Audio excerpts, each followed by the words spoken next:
Ano? Excited na nga ako matapos. Excited ka na? O, nakita mo na yung long span. Oo nga, kulay red. Kulay red. Pulang-pula. O, pulang-pula. Masaya. Oo, Sabi ko sa'yo eh, maganda yan. Kumusta ka? Kumusta pakiramdam mo? Mabuti. Puro ka mabuti. Huwag ka na magyoyosi, ha? Kumusta ang nararamdaman mo? Mabuti, Daddy. Okay na yung paghinga mo? Mabuti na, Daddy. Sigurado ka, ha? Nag-aalala ko sa'yo eh. Dadalhin kita ng ospital. Hindi na, Daddy. Ha? Hindi. Hindi na. Hindi. Ha? Hindi. Hindi. Hindi, para sigurado. Hindi na, Daddy. Hindi na? Nag-hospital na ako, Daddy. Pero iba rin yun sa akin.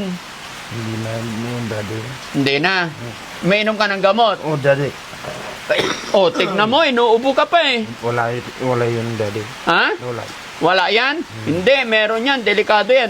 Baka mamaya hindi ka makahinga na naman. Hindi, Daddy. Yun. O, so okay na. Nag-usap na si Kuya JJ at saka si Nanay Ansing. Oh, Daddy. Hindi na sila nag-away. Hindi na, Daddy. Si Bayaw at saka si Kuya JJ, nakita mo nagsuntukan, di ba? Daddy. Ha? Oh, Daddy. Hindi na sila nag-away. Hindi na sila nag-aaway. Oh, very good. Kababayan, mga kabarangay, update ko po kayo sa bahay ni Kuya Oliver na pinapagawa.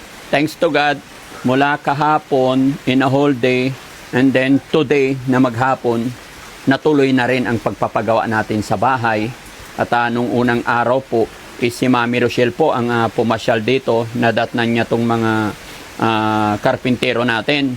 At namigay pa nga po si Mami Rochelle ng bigas tsaka pang ulam ng mga karpintero nung dumaan. Dumaan kasi si Mami Rochelle dito, no? At si Daddy Frankie naman after 2 days ito, dahil sa marami tayong pinuntahan namin si Ryan, pinuntahan pa namin yung iba nating beneficiary. Kaya hapon na po ako nakapunta dito.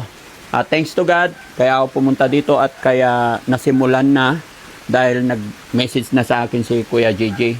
Bagamat wala pa siya, nasa trabaho niya, nag-message na po kasi sa akin na pwede na raw gawin. Nagkasundo-sundo na silang magkakapatid dahil yun yung sinabi ko na kay Nanay Ansing nakausapin yung mga ibang kapatid na pag-usapan. At thanks to God, dahil sa advice natin, tumawag, nag-message din si Nanay Ansing sa akin na okay na daw. Nagkasundo na ituloy na yung bahay. Kaya 2 araw after, nandito kami. Kaya lang hapon na mga kababayan, umuulan. No?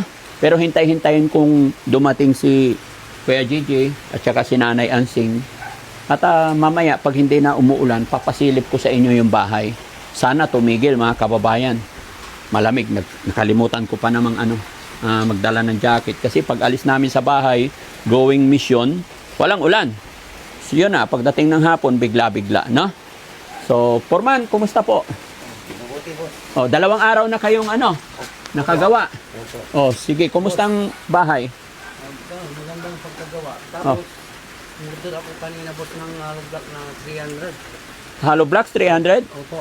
Bakit? Akala ko ba, 'di ba yung nakaraang araw, sabi mo i-order mo na lahat, kumpleto na yung hollow blocks? Nga, din. Si Nanay Ansing. Humingi. Humingi ng Hollow block. si Nanay Ansing. ala. 'Di ba nung pag-alis namin nakaraan, marami diyan? Opo.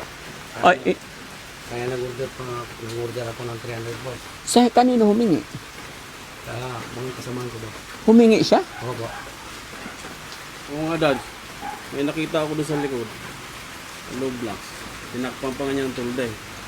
Ala. Bakit? Loko Tama na talaga. sana yun. Ha? Tama na sana yun. Tama na sana kung Opo. Dahil doon sa CR. Pinapos kaya nag-order ako. para sa CR na lang. So, kailan darating yung 300? Bukas boss. So, bukas, pero yung 300, sasakto na yun, final na yun, ha? Ano na ngayon boss? Dito mo na lang ipalagay sa may bandang likod, ah? Opo. Ay, mga kababayan, kasi nakaraan, yung hollow block dyan, yun yung pinagparkingan ko, puno yan, mataas, tinungtungan ko pa nga yan, para maabot ko yung bunga ng jackfruit, yung langka. Marami kinuha. Marami rin boss. Marami rin. Kaya nga akong ginukay doon. Ha? Mayroon pa akong aasintagaan doon. Ah, yung hukay. Para sa septic tank. Opo, para magandang tignan doon sa likod. Oo. Oh, dapat lang. Kailangan maganda, no? Opo ba? Pero sige. May nakita ka ng hollow blocks doon? Meron doon. Tinakpan ng tulda. Ganun, no? Nakaumbok ng ganun. Dami na. Ano ba yan? Sige, bahala na. Okay lang yun.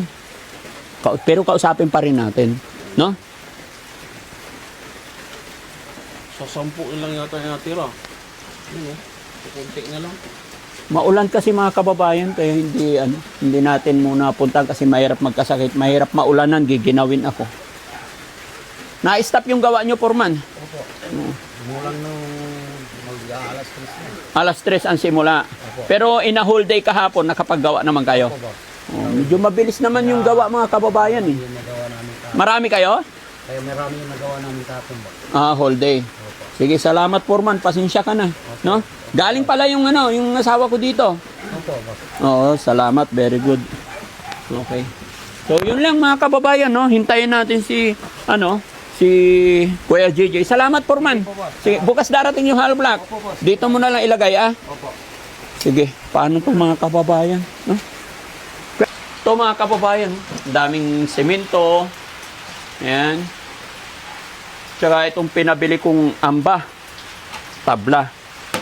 No? Maganda, Kuya JJ? Maganda, Daddy. Ayo. Puro ka naman sang-ayon lang sa gusto ko eh. Daddy. Ha? Maganda nga, Daddy. Maganda. Wala namang kwento eh. Magkwento ka naman. Ano nangyayari? Ay. Oh, magandang hapon.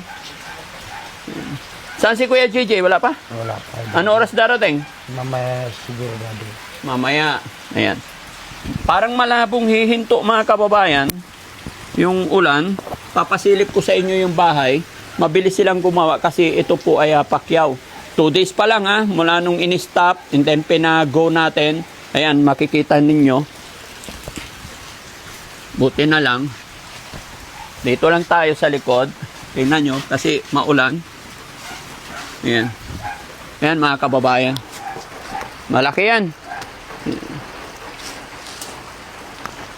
Pwede naman tayo pumunta doon siguro sa terrace kasi may bubong na. Ha? Kaya nyo? Pumunta? O tara. Tingnan natin. Pasilip natin. Payungan mo na lang yung camera. Wag na ako.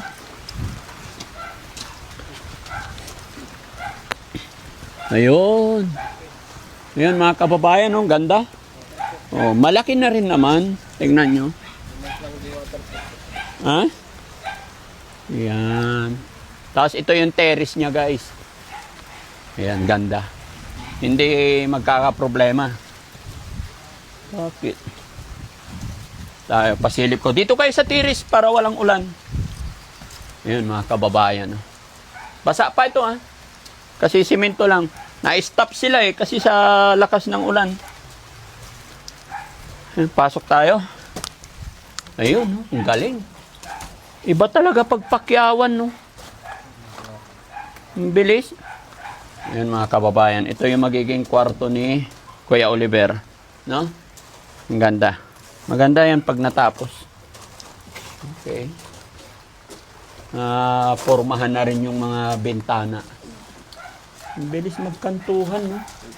Kaya lahat na lang pakyawan na talaga. Pero hintayin natin si mga kababayan? Hintayin natin si Kuya Gigi. Kailangan makausap natin. Finish na finish talaga. So madali lang pinturahan to.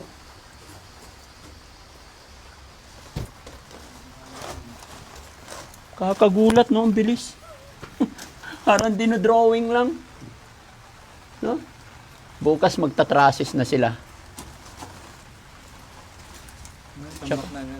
Tsaka hindi mainit to kasi mataas. Mataas yung Oo. Oo, pag hinahanda na nila sa flooring yan eh. Ay, ito yung Jesse. Oh, di ba? Nung last na punta ko dito, tumungtong pa nga ako dito para kunin yung langka eh. Oo. Hanggang dito nga to. Lagpas tao yung Wala na oh. Lo. 20 piraso na lang. Tignan nga. Saan ba yung nakita mo? Tignan ko nga. Doon sa likod eh. Silipin natin. Meron. Hawakan mo. Ano dyan eh. May nakatalukbong. Ha? May nakatalukbong. Nanay Anseng, kumusta? Ay, magandang hapon. Salamat naman at nagkasundo na kayo ng mga kapatid mo. Okay na? Salamat sa Diyos at maging maayos na rin. Oo. Sige. Matutuloy na. Ha? Kaya nga, kahapon pa sana kami gustong pumunta dito. Kaya lang marami kaming tapos may pinuntahan pa kami ngayon. Ayan, magiging okay na. Tignan mo, ang ganda ng terrace. Kumpleto na yan. Punti na lang dagdag dito. Gaya ng sinabi ko, loobin ng Panginoon na maging maayos, smooth na lahat. Kasi pag walang aberya, tuloy-tuloy yan, dire-diretso. No? Wala pa si Kuya JJ. Gusto ko siyang makausap. Personally, marinig sa kanya mismo.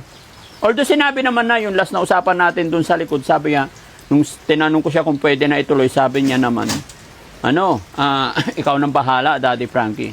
Pero may doubt pa rin sa isip niya, kaya kailan, kuryente yata to may tubig. Nabunot na ba to? Bunot na? Ha? Walang kuryente to? Kala ko meron.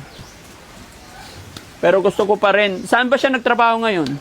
Sa construction na Gabi na naman makarating. Anong oras kaya? mga 5:30 lang. Anong oras na? Mag-aalas 5 naman na, no? Mag-aalas 5 na. Quarter. Ha? Quarter to 5. Ayaw mo na mag-aalas 5. 4:45. Okay. So, ano sabi ng mga kapatid mo, Ate Anseng, nung nag-usap-usap kayo? Okay na daw? Nakausap nila si Kuya JJ.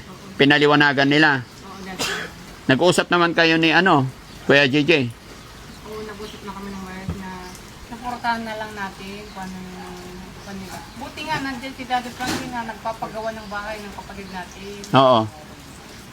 Kaya nga, supportan na lang yung ibigay natin, sabi ko, Daddy Frankie. Oo. Magpasalamat na lang tayo, nandyan si Daddy Frankie, gumagabay sa kapatid natin, nagpapagawa ng bahay na, kasi hindi naman namin kakayanin yan eh. Magpagawa ng bahay na ganyan, Opo. hindi pala biro-biro yung magpagawa ng ganyan, Daddy Frankie. Yes po. Tignan mo. Dadaan na naman kami doon. Magbabayad na naman kami. Babayaran ko yan. Yung long span kasi hindi pa yung bayad. Hindi ko pa alam, Ate Ansing, kung magkano ang kalalabasan pa yan. Ha? Tapos ito pa, ulan pa, nasabay pa ng ulan, kaya kailangan mabubungan na yan. Kasi pag nabubungan na yan, kahit dire-diretso sila magpalitada, di ba? Pwede na magpalitada diretso pag may bubong. Siguro bukas may bubong na yan. Hindi naman, isang bukas pa. Trasis bukas, no? Friday may bubong na. Okay. Sige. So, sige. Salamat sa Panginoon. Yun, mga kababayan, mga kabarangay. Sabi ni Ate Ansing, nag-usap-usap na po sila magkakapatid. So, hindi ko lang alam kung kaya kong hintayin si Kuya JJ ngayon. No? Salamat, Ate Ansing. Sige. Kami dapat ang magpasalamat sa'yo. Hindi. Lang ka. Walang problema dyan. Basta ako'y nagpapasalamat kasi nagkasundo-sundo, nagkakaunawaan kayo lagi. Yun lang ang gusto ko. Yun naman talaga dapat ang ibabaw. Opo. Kaming magkakapatid ang magkakasundo kasi may kapatid kaming ganyan na naligaw ng landa. Ano nga palang ending doon sa pagpapa-x-ray sa kapatid nyo po? Hindi pa napabasa yung resulta, Daddy Frankie. Babalikan pa lang ng asawa ko. Babalikan. O sige. Pero nakakainom siya ng gamot. Oo, Daddy Frankie, hindi ko nakakalimutan pa yun. Oh. Pero matigas pa rin ang ulo minsan. Minsan nakikita ko, nanigarilyo pa rin. Tapos pag nakita ko, hinatapon niya agad. Kasi alam niya, papagalitan ko eh. Hindi pwede. Hindi pwedeng magsigarilyo, Sabi ko nga sa kanya, pinapagalitan ko. Sa susunod na sumpungin ka ng asmo mo, hindi na kita pa doktor, bahala ka, kako. Ano sabi niya? Hindi na, tapon ko na. Sabi niya, minamadali. Tigas kasi ng ulo. Sige. Okay. So, ipakita ko sa inyo mga kababayan yung long span na pinadeliver natin. Baka mayupi ito. Ayan. Makapal to mga kababayan. Ito na yung tinatawag na apo. Ayan. Ayan. Mga kababayan, tignan nyo kung gaano kakapal. Kasi po, yung mga ino-order natin, gaya ng aking laging sinasabi, hindi po talaga pwedeng biro-biro. Gumagastos na rin lang naman tayo. Para habang buhay, nakikita ng mga sponsors natin, yung mga itinulong nila na nandyan matatag. Di ba, Nanay Ansing? Oh, tignan nyo. Hindi kayang buhatin, guys. Oh, Sugat ka, dahan-dahan. hindi. Gusto kong ipakita pero talagang hindi kaya, mga kababayan. Oh, hugas ako. Yan. Diba? Antibay, guys. Antibay. No?